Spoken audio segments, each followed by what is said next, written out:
S सुरासुरमणु सिन्धवन्दिदं दोदगादिकं ममलं प्रणमामि वड्ढमाणं तीर्थं नमस्कारं शेषे पुण्यतीर्थैरि ससौवसिद्धे विशुद्धस्वभावे समणे अणानदंसं चरित तव वीर्यायारे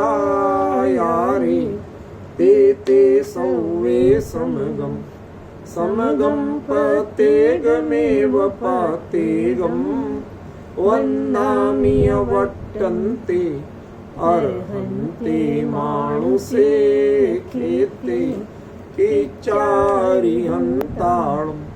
सिद्धाळं तैणमो गणहराळम् अजावैवगाळं साहूढं चैव सौवेसिं तेसिं विशुद्धदंसं प्राणपहाणासमं समासेज्य उपसंपयामि सम्मं जतूणि बाणसंपत्ति।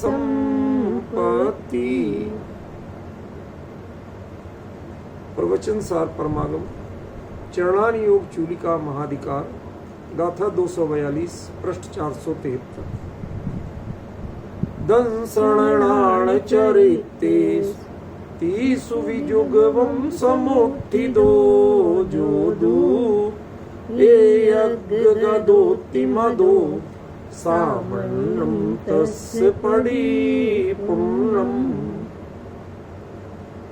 दंसणाण चरितेषु इस विशेषण पर हमारी चर्चा चल रही है। आज हम इसकी तात्विक चर्चा करेंगे। ऐसा नहीं कि पहले तात्विक चर्चा नहीं थी, पहले इनके शब्द आदि पर आधारित चर्चा थी। आज इसके जो स्वरूप है, दर्शन, ज्ञान और चारित्र, इन तीन का मतलब और तीनों की तिकड़ी का मतलब। तीन जब किसी को कहा जाता है तो वह पूर्णतया भेद विवक्षा होती है। विपिन जी ख्याल में पड़ा, जब तीन लोग ऐसा कहेंगे तो वह क्या है? भेद विवक्षा। और कहो कि ये तिकड़ी आ गई तो उतने मात्र से हर कोई समझ जाता कि ये अभेद विवक्षा की बात हो रही है। ये कहने को तो तीन है, लेकिन जिस अभिप्राय से ये कह रहे हैं उस अभिप्राय से ये तीन नहीं होके एक। आप समझते हैं ना? इतना तो भाई, इतनी चीज तो आपको ख्याल में आती है ना अच्छी तरह से। ये चीज आपको समझ लो।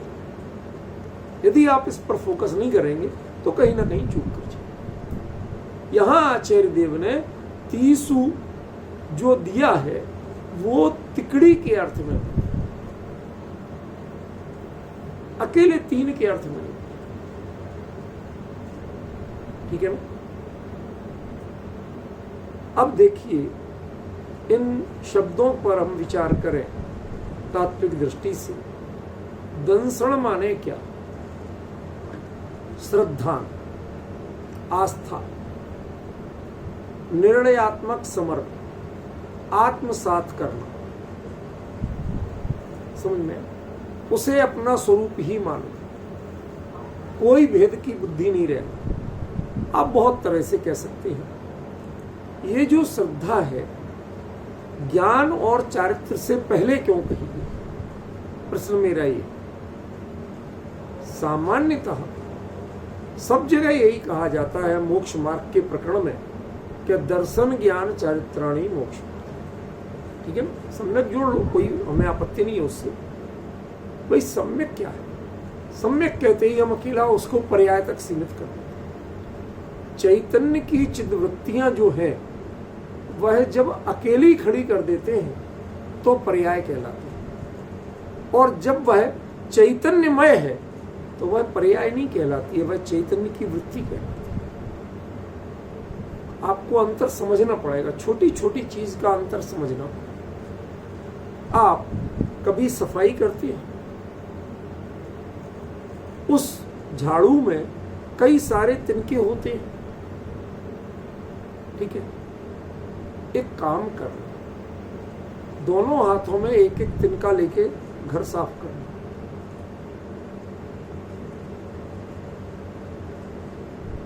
उसी के तो है, किसी और के थोड़ी। उसमें भी वही थे और अब भी वही है। वह प्रयोजन जो आपका है वह पूरा होता है क्या?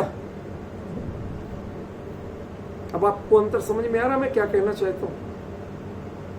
जब कोई किसी समूह का अंग होता है, इंडिविजुअल अपनी आइडेंटिफिकेशन में नहीं होता,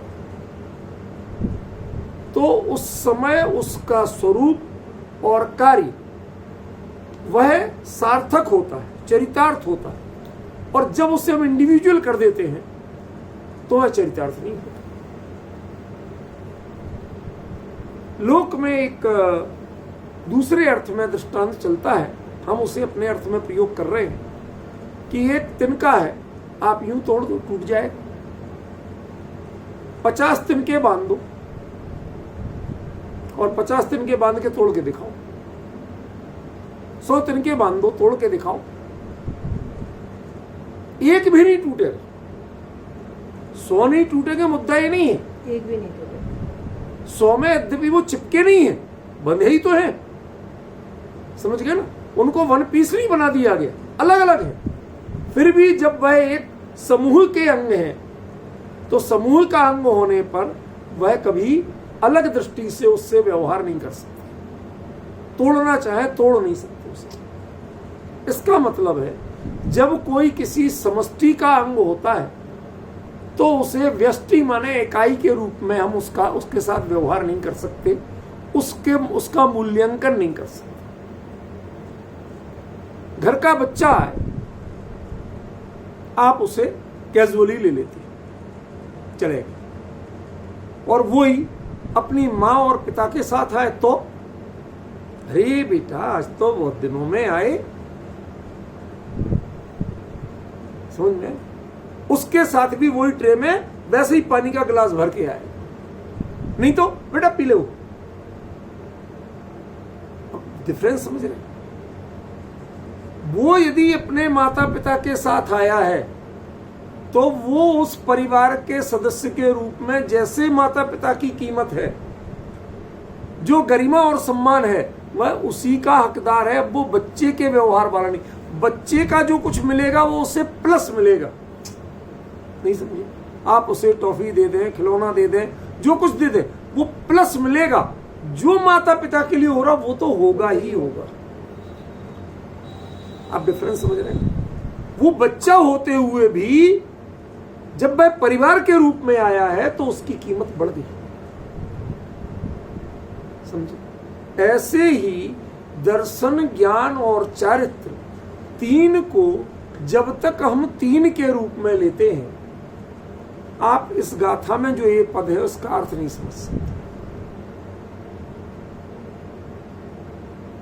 इसको आपको इनके उस समूह के रूप में लेना है जिसका अपने आप में स्वरूप और महत्व दोनों बिल्कुल जुदा है, वह इकाई जैसा नहीं। समझे ना? देखो, पहले हम इनके स्वरूप पर थोड़ा थोड़ा विचार करते हैं। पहले ये बताओ, आपको श्रद्धान पहले होता है कि ज्ञान पहले होता है?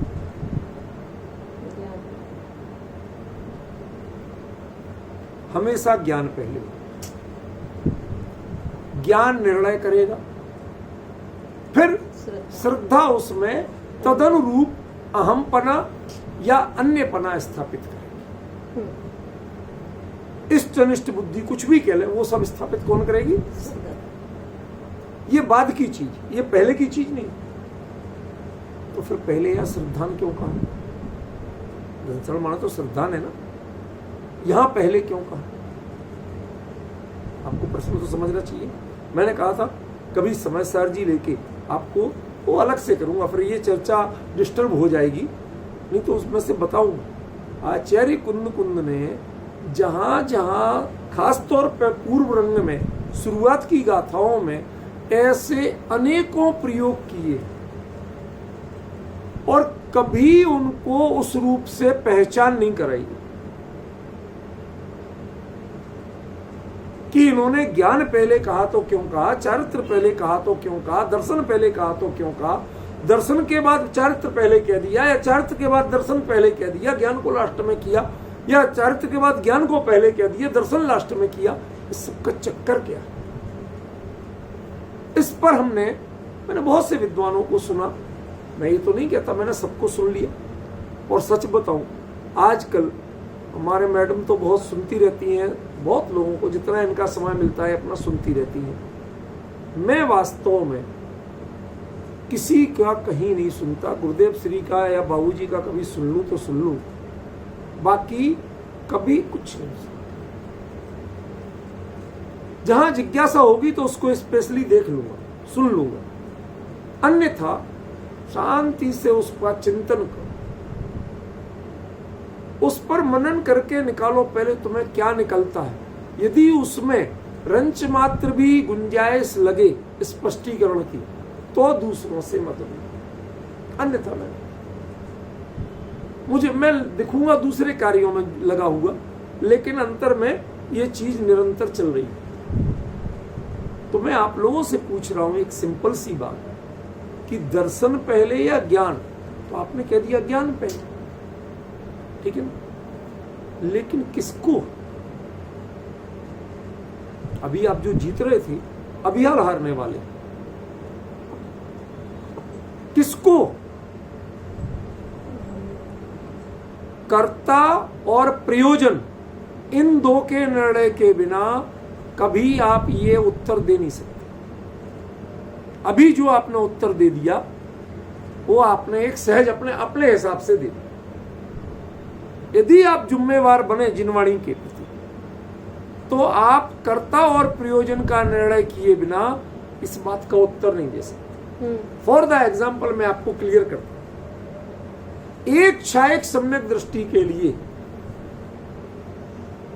अपने स्वरूप के में समाने के लिए पहले ज्ञान चाहिए कि श्रद्धा? अब क्यों बदले? तब हमने अपने लिए कहा था। सब मैं आपको यही चीज समझा रहा हूं कि आप जो भी निर्णय करें वो या तो वस्तुगत करें और या विषयगत करें। जो प्रकरण चल रहा है या तो उस पर फोकस करें या वस्तु स्वरूप पर फोकस करें। आप अपने को मत जोड़िए। यदि आप अपने को जोड़ के चलेंगे तो ये श्रेणी आरोहण करने वाले जीवों की चर्चा है, आप कभी निर्णय नहीं कर पाएंगे। आचार्य कुंद देव ने जो 275वीं गाथा में कहा साफ कि हाँ, गृहस्थ भी इसका निर्णय कर सकते हैं, इसको समझ सकते हैं, इसका व्याख्यान कर सकते हैं, इसका उपयोग कर सकते हैं। उसका मतलब क्या है?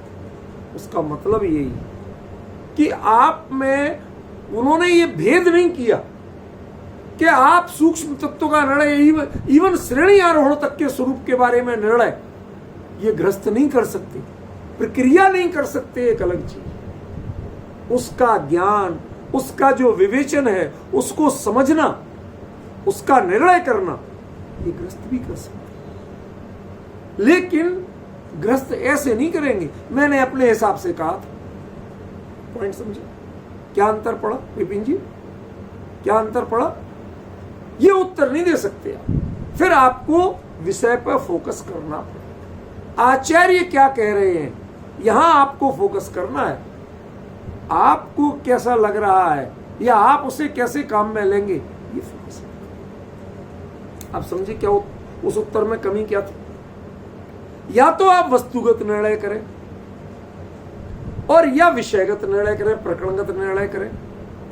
प्रकरण के अनुसार तो ये बात बहुत दूर छूट जाएगी, अभी ये चर्चा। पहले वस्तुगत निर्णय करें कि पहले ज्ञान होता है कि पहले श्रद्धान होता है। चलो मान लिया अनादिकाल से ये जीव कहां रहा है? नित्य निगोद में। ये अनादिकाल तो वहीं जाएगा ना, और कहां जाएगा?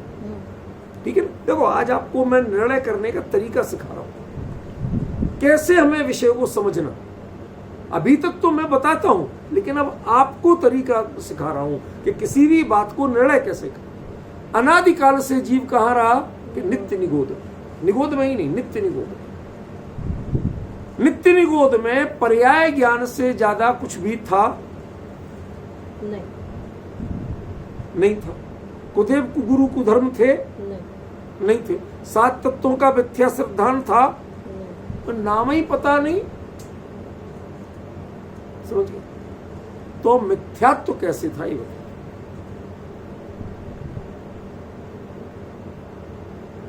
मिथ्यात्व था कि नहीं था?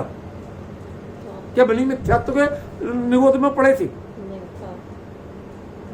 8 कर्म का बंधन हो रहा था कि नहीं हो रहा था? हो रहा था।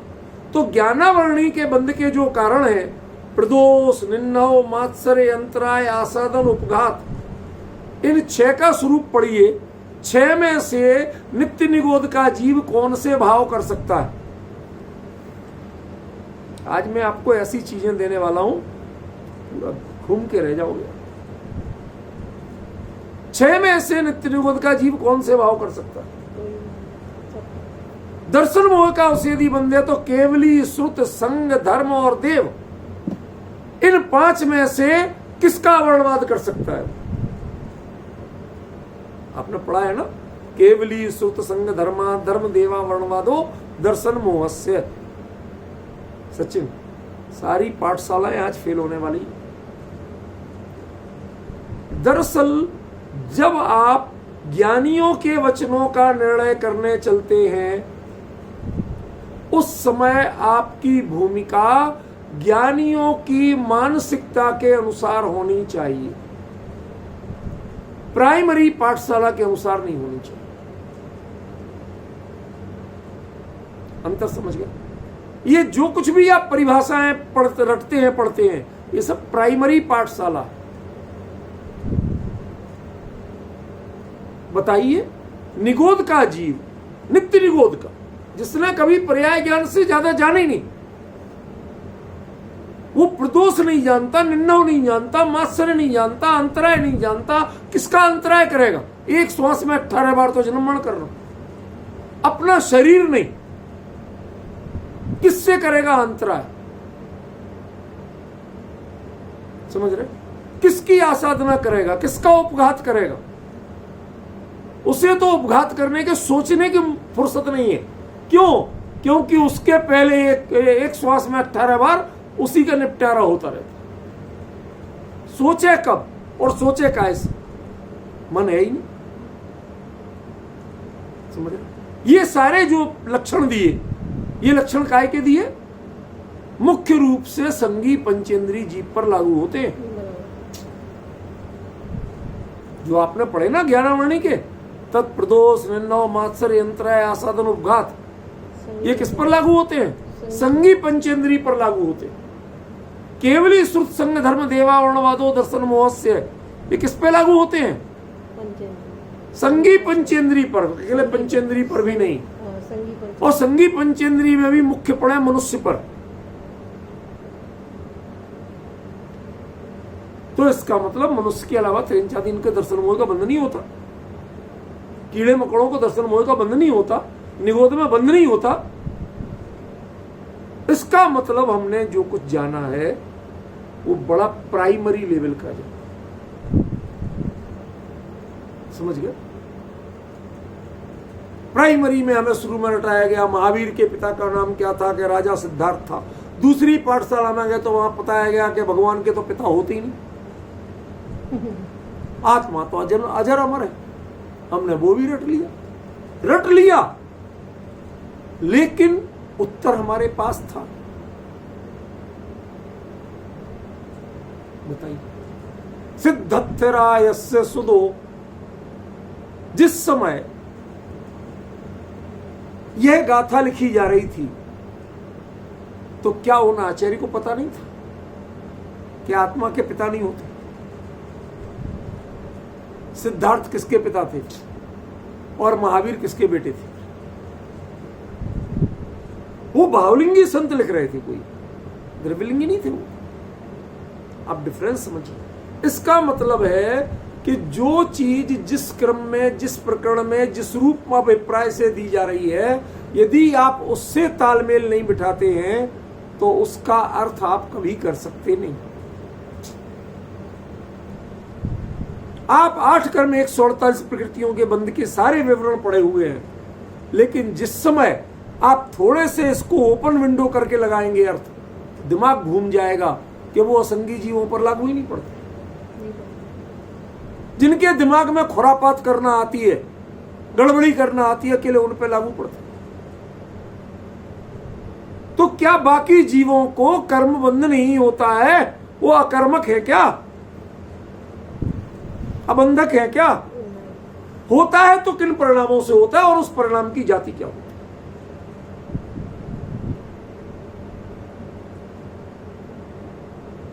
अनादिकाल से जीव जो जानता है उसे जानने की जगह जो जानने में आता है उसको अपना स्वरूप मान रहा है। That's all. ये है मिथ्यात्व। जो जानता है वो नहीं, जो जानने में आ रहा है। आप लाइट जलाते हो, लाइट जला के आपने लाइट में कितना क्या क्या गतिविधि हो रही है कभी देखा आज तक? उसके प्रकाश में सब कुछ। ये को देखते हो, वो जो प्रकाश का पुंज है जिसके प्रकाश में देख रहे हो, उसको आज तक देखा? आईना देख के आईने को आज तक नहीं देखा। चेहरा नहीं आ रहा। आप सोचिए, मैं कोई स्थूल बातें भले ही कह रहा हूं, लेकिन मेरा संदर्भ जो है वो बड़ा सूक्ष्म। ये जो अनादिकाल की पर्याय बुद्धि है, इस एक पर्याय बुद्धि में दर्शन, ज्ञान और चारित्र्य तीनों का मिथ्यात्व भरा पड़ा है। और जब ये पर्याय बुद्धि से पर्याय ज्ञान का ज्ञेय बने, लेकिन पर्याय चिदवृत्ति रूप में बने, पर्याय के रूप में ना बने। आज का प्राण तत्व ये है, आज की चर्चा। आचार्य ने पज्जे मूड़ा ही पर समया कहा। क्यों? वो तिनका एक निकाल के झाड़ू लगाओ। जो एक तिनका निकाल के झाड़ू लगाता है उसको पर समय, वो एक तिनका को देखता है। वो चिदवृत्ति है, वो पर्याय नहीं। वो चैतन्य का एक समुद्र में उठने वाली लहर को आप कमजोर समझते हो। वो समुद्र की लहर है, वो समुद्र है। उस पे जो अंदर से प्रेशर काम कर रहा है वो इतने से पानी का नहीं कर रहा है। जब आप किनारे खड़े होते हो और बौछार लगती है इतने से पानी की आपके चेहरे पर, तो क्या पानी की लगती है? वो प्रेशर उस पानी में है कि वो प्रेशर उस समुद्र और उसकी लहर में है? वो जो लहर है, आप पानी की बूंद देखते हो, अपने कपड़े भीग गए, चेहरा भीग गया, आंख में नमकीन पानी चला गया, ये सब देखते हो, ये पर्याय दृष्टि है। वो लहर किसकी थी? वो लहर समुद्र की थी। पर्याय मत देखो, परिणति देखो, वृत्ति देखो, वो वृत्ति किसकी थी? उसमें आपको वह झलक में आना चाहिए, वह झलकना चाहिए। आपको पर्याय दृष्टि नहीं झलकना चाहिए। समझ रहे? यदि ये अंतर नहीं सीख, अभी तो 3 को हमें 30 त्रिक बनाना है, वो तो अभी दूर की बात है। क्या करूं, विषय इतना सूक्ष्म है कि मैं बहुत धीरे चल पा रहा हूं, चींटी की चाल चल रहा हूं बिल्कुल। क्यों? मैं बढ़ तो जाऊंगा, पीछे सारा छूट जाएगा, समझ में कुछ आएगा ही नहीं, तो फायदा क्या? और सच बताऊं तो मैं अपने आप को तृप्त करता हूं, इत्मीनान से चर्चा करके अपने आप को तृप्त करता हूं। आप लोगों की तृप्ति उतना मेरा लक्ष्य नहीं। ज्ञानियों के वचनों को बारंबार अंदर में घोल के, सच बताओ, आप यदि नाराज नहीं हो तो मैं कोई बात कह दूं। रागियों के राग के वचन, एक डायलॉग, उस पे सारा जीवन बदल जाता है। क्यों भैया, गलत कह रहा हूं? किसी ने गाली दे दी तो सारे जीवन के लिए दुश्मनी हो, किसी ने प्यार भरी नजर से देख लिया इतने मात्र से वो दुम दबा के पीछे पीछे चले गए, अपना कहां जा रहे थे क्या कर रहे थे भूल जाते। जब राग में इतनी ताकत है, एक वचन एक शब्द जरा बोल दिया था। मुझे आज भी याद है, एक कहानीकार हुए जिन्होंने एक ही कहानी लिखी थी, वैसे 2 लिखी थी पर असल में क्या प्रसिद्ध उनकी एक ही थी। उसने कहा था, क्या आप लोग समझ पा रहे हैं मैं क्या कह रहा हूं? जयशंकर प्रसाद जिन्होंने कामायनी जैसा महान काव्य लिखा, उनकी एक कहानी थी प्रसिद्ध, दूसरी जो है वो उतनी प्रसिद्ध नहीं हुई, जबकि वो उससे भी मजेदार थी। खैर मैं उस पर नहीं जाना चाहता। उसने कहा था नाम की एक कहानी, ठीक है?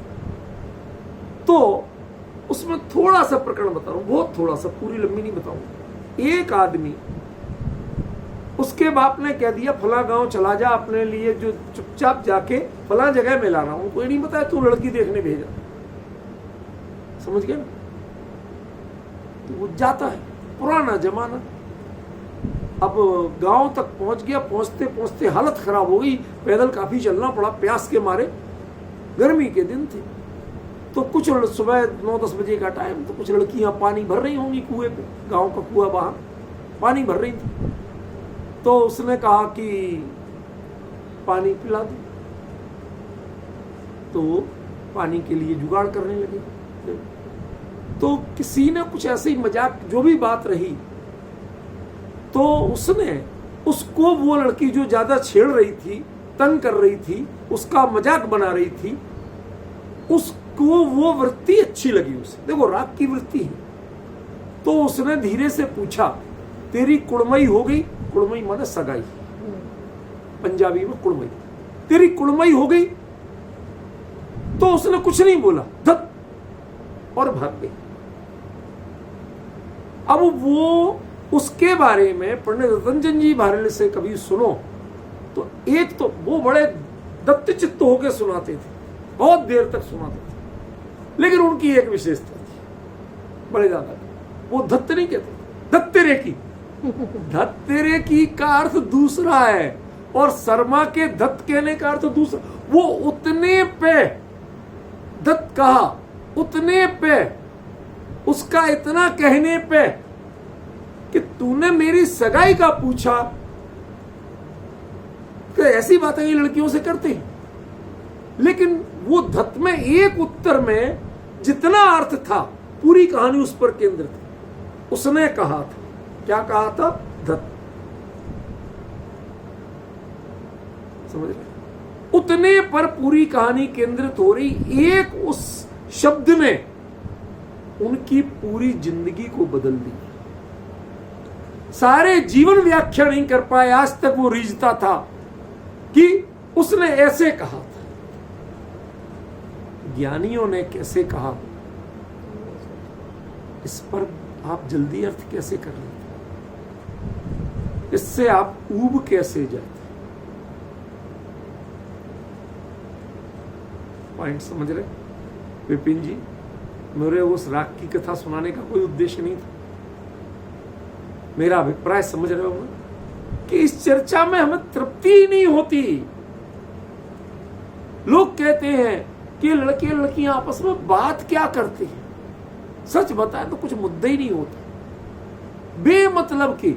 असली उद्देश्य क्या होता है? साथ समय बिताना। बातचीत कोई लक्ष्य नहीं होती, शब्द कोई लक्ष्य नहीं होते। समझ गया?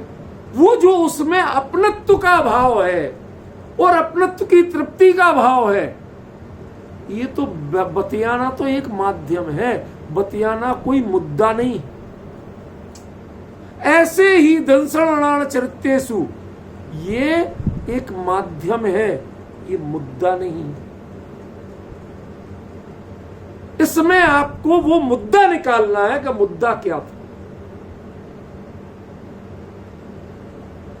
है कि इन तीन वृत्तियों में, ध्यान रखना, तीन कौन सी? पर्याय नहीं, छींटे नहीं, समुद्र की लहरें, चिद वृत्तियां। तीन चिद वृत्तियों में एक चेतन, तालाब में भी पानी होता है लेकिन उससे कोई कदम पीछे नहीं हटाता। लेकिन समुद्र की लहर, आपको एक खूबी बताऊं, समुद्र के किनारे कभी खड़े हो जाइए, जहां तक लहर नहीं होगी वहां खड़े हो जाइए आप सूखे में। बहुत दूर नहीं कह रहा हूं, पर जहां तक मतलब थोड़ी दूर, जैसे 1 आध मीटर तक आ रही है, वहां नहीं आ रही, आप वहां खड़े रहिए और बातें करने लगी। विदिन 5 मिनट आपके पैर भिगो देगी। विदिन 5 मिनट कहीं भी कभी भी किसी मौसम में खड़े होकर देख लीजिए, आपके पैरों तक आ जाएगा पानी। क्यों? तो मैं जल का समुद्र, इतना बड़ा जलनिधि, और मेरे पास आकर के तू सूखा जाएगा क्या? ऐसे ही जो परिणति चैतन्य के पास आकर के खड़ी भी हो गई, वो चैतन्य के रस से सूखी जाएगी क्या? चैतन्य की हिलोर बढ़ती है, जुगवम समुट्ठिदो, हिलोर बढ़ती है और उसको अपने आगोश में ले लेती है, भिगो लेती है, तरबतर कर देती है। वो सूखा था, वो जैसा भी था, उसके कपड़ों का रंग जैसा था, जो कुछ भी बना रहा, अब देखो तो उसमें नीचे से ऊपर तक समुद्र का पानी और समुद्र का खारापन नजर आ रहा है। कहीं उसके कपड़े नजर नहीं आ रहे हैं, कहीं उसका व्यक्तित्व नजर नहीं आ रहा। ऐसे ही जिसकी अपनी पहचान खो जाए और चैतन्य की पहचान से सराबोर हो जाए, उसका नाम है समुट्ठिदो। अभी तो बात करना है दंसण नाण चरितेषु पे। ये तीन है, लेकिन तीन का स्वरूप वो नहीं है जो आप जानते। यदि आप श्रद्धान का अर्थ हम पर स्थापित करना कहते हैं, ये बच्चों वाली कहानी। एक गरीब मजदूर का बच्चा, जब उसका बेटा बाजार में फैल जाता है, पापा पापा मैं भी कार लूंगा, मैं भी कार में जाऊंगा। अरे बेटा ऐसी क्या बात कर दी तू? घर चल, मैं तो अभी पैसे नहीं लाया, तू घर पे कहता तो मैं ले आता। ऐसा करें, घर चलते हैं, पैसे ले आते हैं, फिर दिलाते हैं, चाहे घर जाकर उसकी धुनाई हो। लेकिन बाजार में तो यही कहा जाता है, समझ गए? आश्वासन तो यही दिया जाता है। अब बच्चा सोच रहा घर में पता नहीं कितने पैसे हैं पापा के पास, और बड़े चाव से कहता पापा जल्दी चलो घर, जल्दी चलो घर। ये दूसरा जो देख रहा है कहते बेटा कुछ तो यहाँ टॉफी आइसक्रीम में काम चला ले। क्यों? जल्दी घर गया इस मूड में तो जम के धुनाई। ये आपका कनाडा अमेरिका नहीं है कि जहां बच्चे नहीं धुने जाए, इंडिया है। समझ रहे? जम के धुनाई होगी। उसे दिख रहा है कि ये जो जिद करके ले जा रहा है, अपना काम नहीं करने दे रहा, बेचारा नमक मिर्ची खरीदने आया था, वो नहीं लेने दिए, कार के लिए फैल गया। अब वो बाप अच्छा है तो बाजार में नाटक नहीं दिखा रहा, ले तो जा रहा, लेकिन समझदारों को दिख रहा है बच्चा खुश हो रहा है, घर से बाप पैसा लेके आएगा और उसने कहा है अभी, और अभी दिलाएगा कार, और उसे दिख रहा है कि घर जाके इसके जम की धुनाई हो। अब बताइए कौन सा अर्थ सही है? बेटा घर से पैसे ले आओ, अभी दिलाते हैं, इस वाक्य का कौन सा अर्थ सही है? खुशी होने वाला या धुनाई होने वाला? कौन सा अर्थ सही है? जो चरितार्थ हो सके वही अर्थ है, जो चरितार्थ ही नहीं हो, शब्द तक सीमित रह जाए, उसको अर्थ कहां कहते?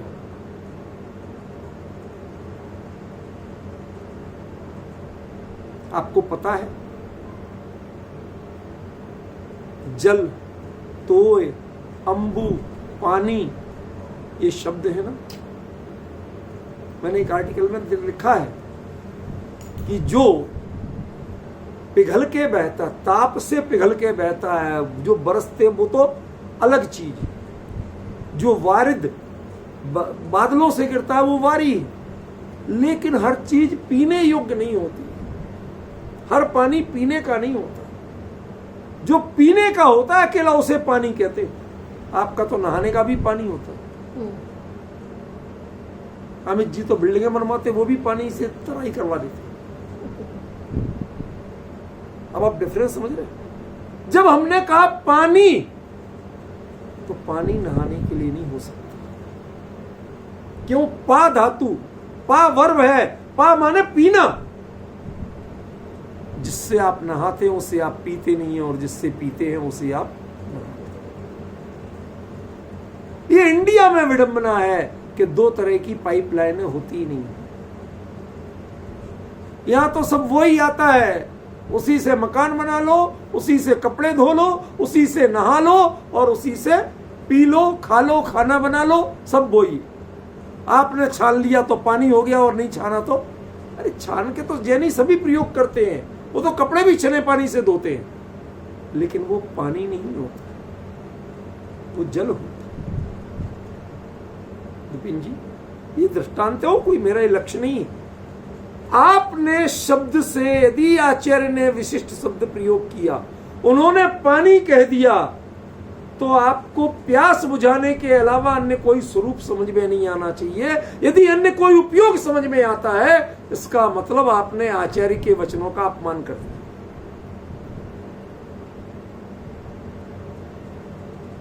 ऐसे ही दर्शन माने श्रद्धान, श्रद्धान माने अपनापन स्थापित करना। यदि आपको ऐसा समझ में आता है तो आपने आचार्य के वचनों का अपमान किया। दर्शन माने ये मैं ज्ञायक आत्मा अहम एक को खल शुद्धो दंसण राणमयो सदारू, ये जो ध्वनि निकलती है वो दर्शन है, वो श्रद्धान है। बाकी तो क्षुद्र शुष्क पंडिताई है। समझ में? उसके पीछे मैंने क्या कहा?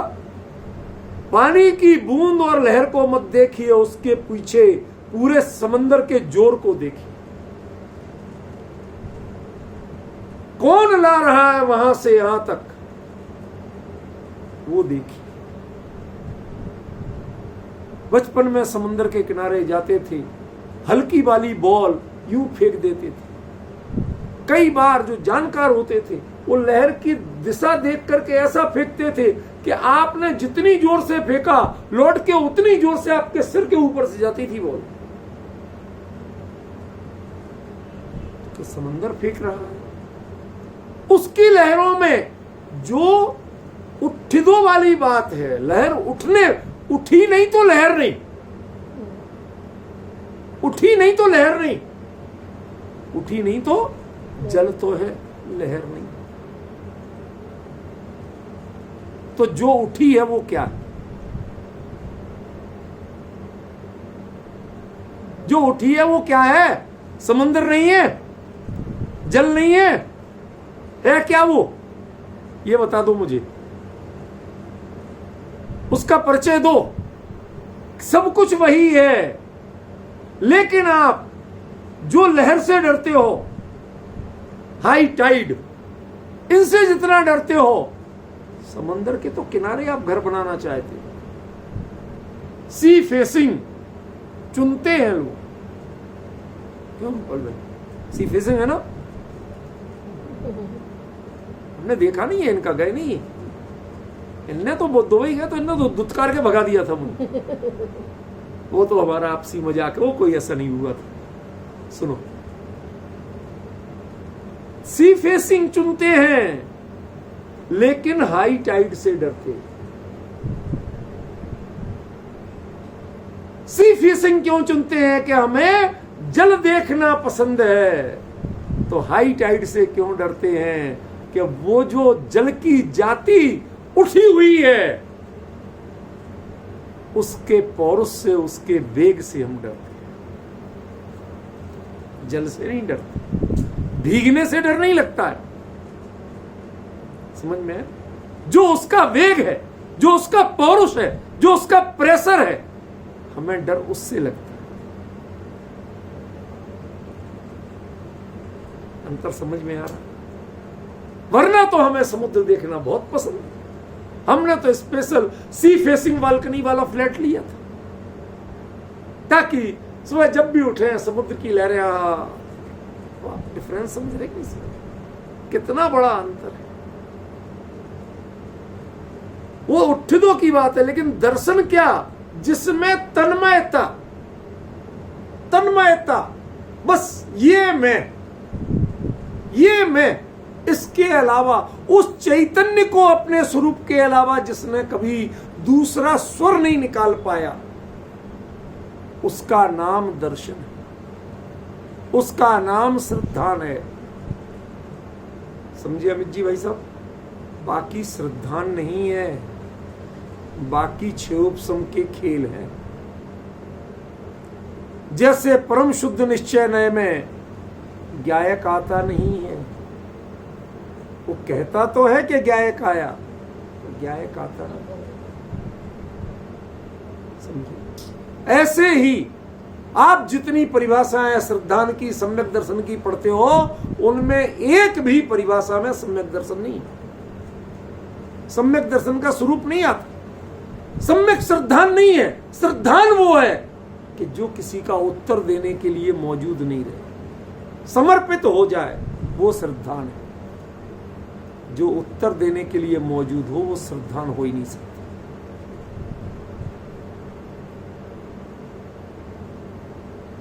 ज्ञान, ज्ञान माने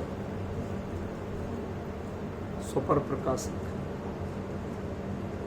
ठीक, कोई बात नहीं, स्वपर प्रकाशक, जिसका श्रद्धान ऐसा हो, श्रद्धान बता चुका हूं शॉर्ट में, जिसका श्रद्धान ऐसा हो, उस श्रद्धान के बाद ज्ञान का, पहले ज्ञान नहीं का। वहां विपिन जी कह रहे थे पहले ज्ञान आए, वो अपनी जगह सही कह रहे थे, मैं किसी व्यंग्य नहीं कर रहा हूं, मेरा अभिप्राय समझिए।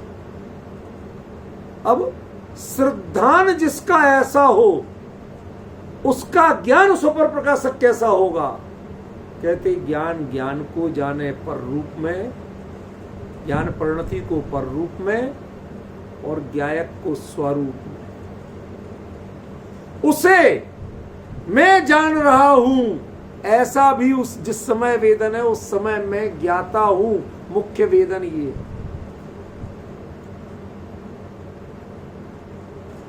समझ गए? बस इतना स्वपर प्रकाशक होता है, इसके अलावा परपने का कोई प्रकाशन नहीं।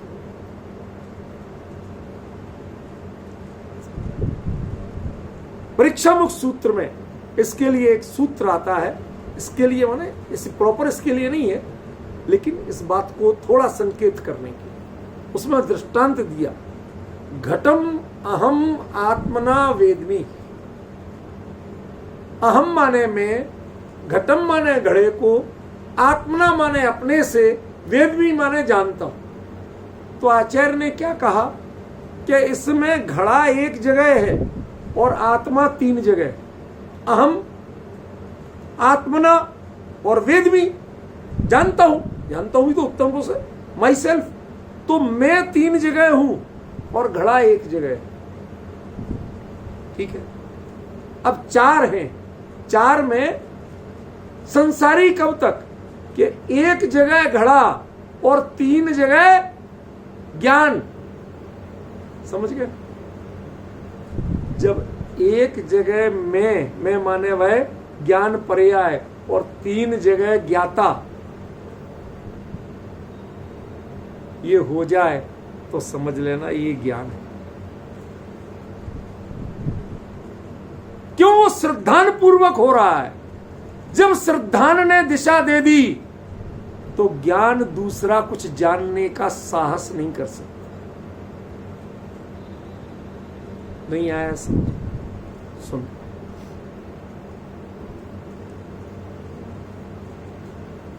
कोई सज्जन थी, उन्हें कोई चीज बहुत पसंद थी, बड़े चाव से खाते थे। कोई प्रसंग बना, मैंने कहा कि इनको इतना पसंद है ये भोज्य पदार्थ, यदि मैं टोकूंगा तो इन्हें बुरा लगे, हो सकता है, पता नहीं, माने नहीं। मैंने कुछ नहीं बोला। कहते आप, मैंने कहा मुझे पसंद नहीं। मैंने भी ये नहीं कहा अरे मैं तो ये हूँ वो, कुछ नहीं, पसंद नहीं, छोड़ दी। अब मेरे दिमाग में घूम रही थी कि इन्हें कैसे समझाएं, तो मैं उनको लेके कहीं गया, उनके से फला जगह चलो। वहां जाकर के मैंने उन लोगों से जानबूझ करके, वो गंदी जगह थी, कोई अच्छी नहीं थी, नॉन वेज टाइप, वहां जाकर के मैंने पूछा कि तेरे कहाँ आ गए सुदीप भाई? तो मैंने कहा ये चीज कहाँ से आती है? तो उन्होंने कहा ये तो हमारे जो हमारा धंधा है ना, इसमें से बनती है। अच्छा क्या बनती है? चलो चलो, लौट आए वापस। अब वही सज्जन जिनका सबसे प्रिय, वो उस रूप में नहीं खाते थे, कोई जैसे बाई प्रोडक्ट होते ना, प्रोडक्ट के रूप में नहीं था, वो बाई प्रोडक्ट के रूप में था। वो जिसको बड़े चाव से, स्वाद से लेते थे, पसंद से, अब उनको आए और घर में वो चीजें उठाई और सीधे डस्टबिन भी उठा के घर के बाहर रख दी। नौकर को बुलाया, अभी के अभी फेंक के आओ म्यूनिसिपैलिटी के उसमें डब्बे में डाल के, घर के बाहर भी नहीं रखते। तो बच्चे पूछते कि पापा आपको तो ये परम प्रिय था, नाम मत लेना, मुझे कभी प्रिय नहीं था। रूस तो आप मांगते थे। श्रद्धान के अनुसार ज्ञान की प्रवृत्ति, श्रद्धान के विपरीत ज्ञान की प्रवृत्ति नहीं हो सकती। जब श्रद्धान अन्यासक्त हो, वह परमे अहम बुद्धि रखता हो, तो ज्ञान वास्तव में स्वपर प्रकाशक होता है, वह पर का प्रकाशन करने के लिए उद्यत होता है। लेकिन जिसका श्रद्धान स्वरूप में ही तृप्त हो, उसके आगे किसी को देखना ही नहीं चाहे, विचारने को तैयार नहीं। जब ऐसा श्रद्धान का स्वरूप हो तो ज्ञान क्या करता है? श्रद्धा आप जो कह रहे हो ना, बस उतना ही मैं, मुझे भी और कुछ दिखता नहीं। समझ गए? तो आज के बाद करना क्या? बस यही रहना, और क्या करना।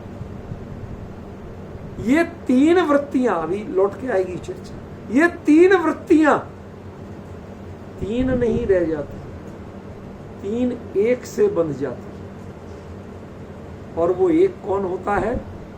मैं माने अहंकार नहीं, मैं माने अपने निज चैतन्य में आत्म बुद्धि, उसमें तन्मयता, बस वही मैं, और कुछ है ही नहीं। ऐसा जो मैं है, उसमें माने तीनों, श्रद्धा भी बोलती मैं, ज्ञान भी बोलता मैं, चारित्र भी बोलता, वो तीनों के लिए वही उत्तर।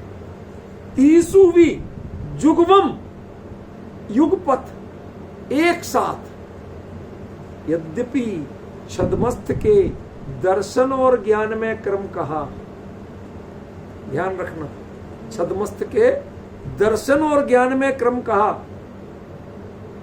लेकिन श्रद्धान ज्ञान और आचरण में क्रम नहीं कहा। जब तीनों युगपथ प्रवृत्त होते हैं, आलसियों के आज निर्णय करते हैं, हाँ भाई कल से सुबह टाइम से उठ, आज सोचते हैं, फिर अलार्म लगाते हैं, फिर अलार्म बंद करते हैं, फिर उठते हैं या नहीं उठते हैं, फिर माँ उठाती है, 4 बार जगाती है। लेकिन यदि उस बच्चे को वास्तव में वो बड़ा जिज्ञासु, मेधावी, पढ़ने वाला हो, और उसको यदि 4 बजे उठ के पढ़ना हो, तो मैं गारंटी दे रहा हूं वो 3:55 पर नींद खुल जाएगी, अलार्म बाद में बजेगा। क्यों? ये कोई मजाक नहीं है, ये कोई चमत्कार भी नहीं है। ब्रेन में एक अपनी क्लॉक होती है। ये साइंटिफिक फैक्ट बता रहा हूं भाई साहब आपको, अमित जी। आप बड़े से बड़े जो मस्तिष्क विज्ञानी आप उनसे पूछिए, मैंने पूछा हुआ है, जाना हुआ है। हमारे यहाँ पुरानी कहावत चलती थी, सोने के पहले जिसके यहाँ अलार्म घड़ी नहीं है वो तकिया से कह के सो जाओ। मीन्स अपने आप को कह के, तकिया सुनती थोड़ी ना, वो जगाती, बहाना है, ठीक है ना। आप संकल्प करके सो जाओ, आप अपने आप समय से पहले उठ जाओ। आपको और इसका एक प्रमाण देता है, योग निद्रा एक शब्द होता है, अमृताशीति में आया बहुत, आपको पता नहीं। योग निद्रा भजस्व, तुम योग निद्रा को भजो, ये अमृत वो योगेंद्र देवाचार्य लिखते। मैं अभी उस विस्तार में नहीं जाऊंगा। इसका आध्यात्मिक पक्ष एक अलग है, लौकिक पक्ष एक अलग है। जो इसको योग निद्रा को सीख लेते हैं वो 5 मिनट में 2 घंटे का रेस्ट ले सकते हैं। विदिन 5 मिनट दो बॉडी को उतना ही वो एनर्जाइज होगी जितने 2 घंटे में होते हैं। और मैं आपको बताऊं कि इस चीज का मैं किसी एक व्यक्ति विशेष के संदर्भ में भली भांति परिचित हूं। वो थी भारत की पूर्व प्रधानमंत्री इंदिरा गांधी। उनकी पूरी जीवन कहानी हमने पढ़ी। असल में उनके संपर्क में मैं ऐसे आया था, बहुत छोटा था, बहुत छोटा था। तो मेरे घर के सामने हमारे दूर के मामा जी लगते थे, वो डॉक्टर बाहुबली कुमार जैन, वो ललितपुर उस एरिया में कांग्रेस के बहुत बड़े लीडर्स थे। हमारा कोई राजनीति से लेना देना नहीं, पर वो जो था तो था। तो ललितपुर जब वो पहली बार आई तो सीधे उनके घर आई थी। ललितपुर में एक छोटा सा वायुसेना का एयरपोर्ट था जो चालू नहीं रहता था, लेकिन बना था पहले। तो उस पर उनका प्लेन उतरा और वहां से चल के सीधे आई सामने। तो भाई जब मैं मामा जी से कह के मैं भी घुस गया था उनके घर में। दूर खड़े कुछ बच्चे, इंदिरा जी बड़े लोग सरल होते हो ना, बच्चों सबको हाथ हिलाया, किसी से हाथ मिलाया।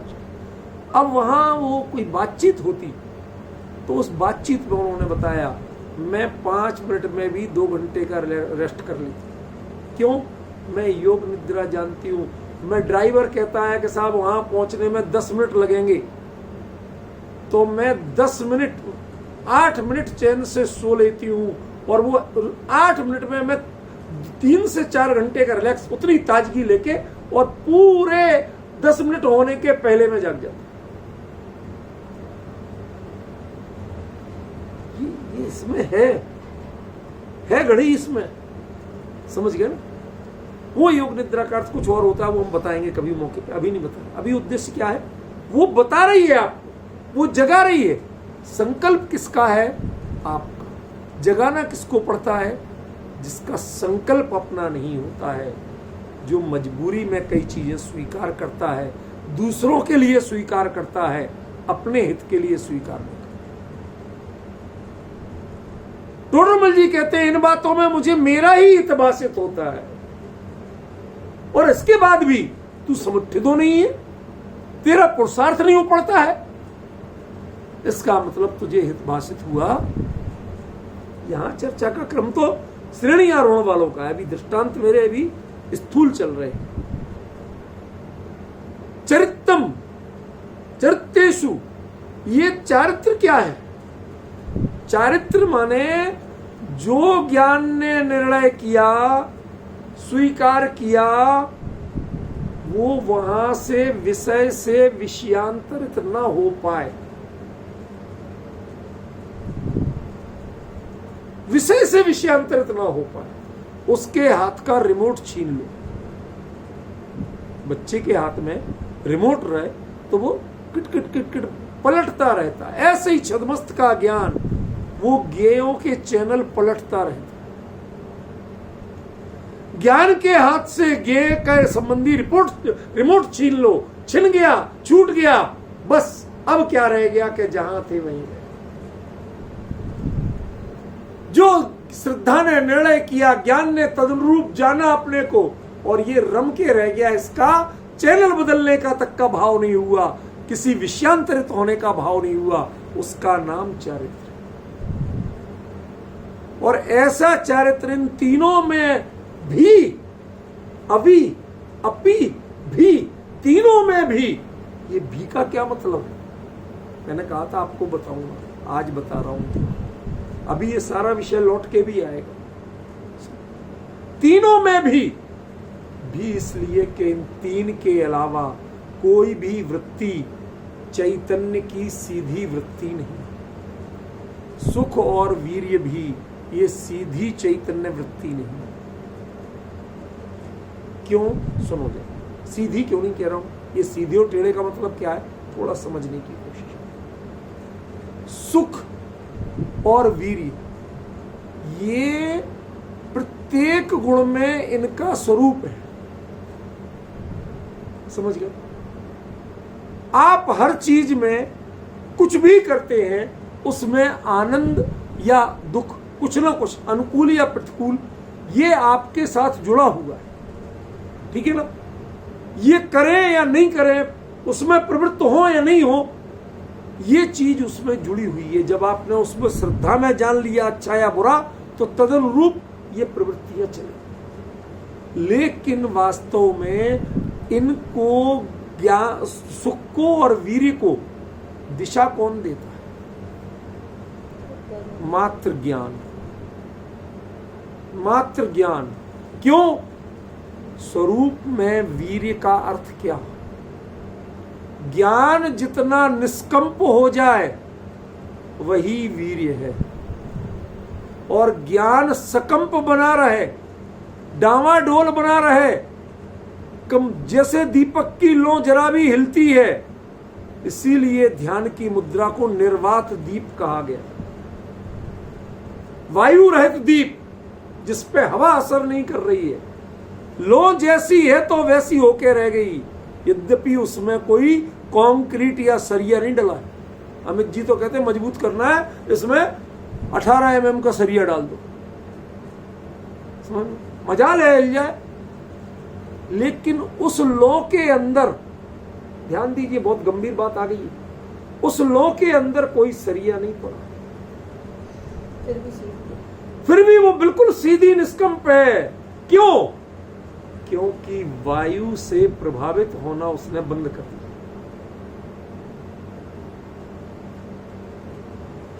वायु के झोंके को वह अपने तक आने ही नहीं देती। ऐसे ही जो कर्म के उदय के झोंके को अपने तक नहीं आने देता, वह दर्शन, ज्ञान, चरित्र, तीनों की वृत्तियां युगपत होकर के जब स्वरूप की ओर समुपस्थित होती है, समुचित होती हैं, ऊर्ध्वगामी होती हैं, उस समय कोई भी कर्म का उदय तो उनके भी होता है, लेकिन किसी कर्म के उदय की वायु, कर्म के उदय का फल, वह उनकी चैतन्य वृत्तियों तक पहुंच नहीं पाता। इसलिए वह प्रणति निष्कंप हो करके, जिसमें सरिया नहीं, रोड़ी नहीं है, रेती नहीं है, सीमेंट नहीं है, फेविकॉल नहीं है, कुछ नहीं है, आप बताओ उसमें है क्या? वो सीधी खड़ी है लो, उसमें है क्या? कोई ठोस पदार्थ है क्या? अमित जी भाई साहब, क्या विपिन जी, उस लौ में कोई, मैंने बत्ती तक तो ठोस है, मैं लौ में पूछ रहा हूं। वो बत्ती आप 100 बार सीधी करते हो फिर भी थोड़ी सी टेढ़ी हो जाती है। घी तेल के कारण हो जाती, कभी अपने वजन के कारण हो जाती, कभी अपनी लंबाई के कारण हो जाती, वो कभी 100% सीधी नहीं रहती। उसके बाद वो जितनी चाहे टेढ़ी हो जाए, लेकिन लो यदि हवा से प्रभावित नहीं होगी तो वो हमेशा सीधी रहेगी, जिसमें कोई बत्ती नहीं, कोई सरिया नहीं, कोई तार नहीं, कोई ज्वाइंट नहीं, कोई नट बोल्ट नहीं कसे।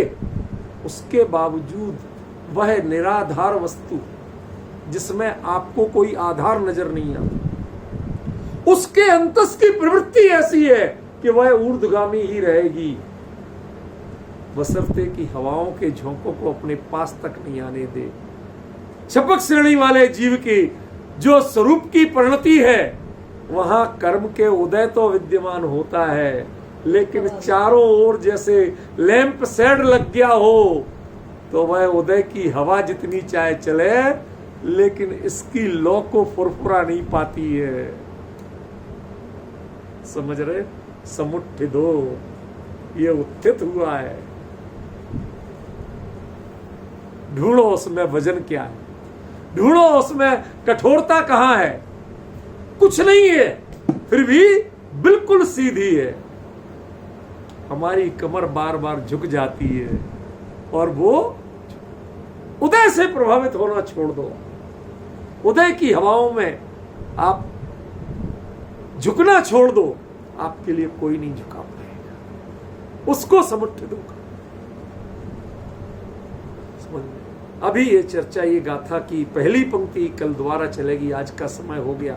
इसका आनंद लीजिए। इस लेवल की चर्चा आसानी से, इसका आनंद लीजिए, इसमें डूबिए। उतराने की कोशिश मत करिए, इसको पार जाने की कोशिश मत करिए, इसमें डूबे।